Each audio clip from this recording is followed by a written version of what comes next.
காசி தமிழ் சங்கமம் 4.0 நிறைவு விழா ராமேஸ்வரத்தில் நடைபெற்று வருகிறது. மத்திய இணை அமைச்சர் எல்முருகன் பேசி வருகிறார். அந்த நேரலை காட்சிகள். இந்த பாடல் சொல்கிறது, 8 தொகை கலித்தொகையிலும் காசி நகரை பற்றி குறிப்புகள் இடம்பெற்றிருக்கின்றது.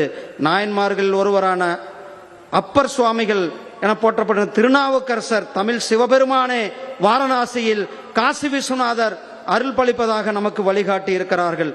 முருகபெருமானின் புகழ்பறிப்பு அருணகிரிநாதர் சுவாமிகள் அருளி செய்த திருப்புகழிலும் காசியை குறிப்பிட்டிருக்கிறார்கள்.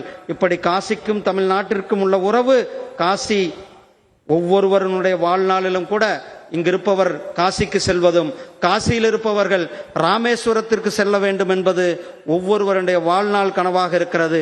அந்த கனவை தீர்க்கும் விதமாக இந்த காசி தமிழ் சங்கமம் இருந்து கொண்டிருக்கிறது.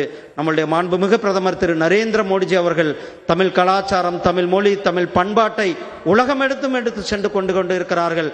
கடந்த வருடங்கள்ல 35க்கும் மேற்பட்ட மொழிகள்ல திருக்குறளை மொழிபெயர்க்கப்பட்டிருக்கிறது. திருவள்ளுவருக்கு உலகம் முழுவதும் கலாச்சார மையங்களை அமைத்துக் கொண்டிருப்பது நம்முடைய பிரதமர் திரு நரேந்திர மோடிஜி அவர்கள். அதே போலதான் யாதும் ஊரே யாவரும் கேளீர் என்று ஐநா சபையில முழங்கி தமிழ்நாட்டிற்கு, தமிழ் மொழிக்கு, தமிழ் பெருமை சேர்த்தது நம்மளுடைய பிரதமர் திரு நரேந்திர மோடிஜி அவர்கள்.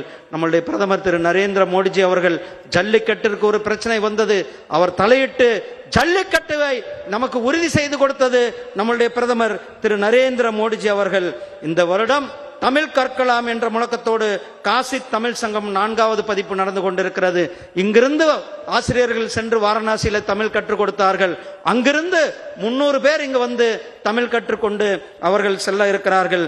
அருமையான இந்த நிகழ்ச்சியில நாம் தமிழ் கலாச்சாரம், தமிழ் மொழி, தமிழ் இலக்கியத்தின் பெருமையை நம்மளுடைய பிரதமர் அவருடைய சொந்த தொகுதியில் மட்டுமின்றி உலகம் முழுவதும் எடுத்து சென்று கொண்டிருக்கின்ற இந்த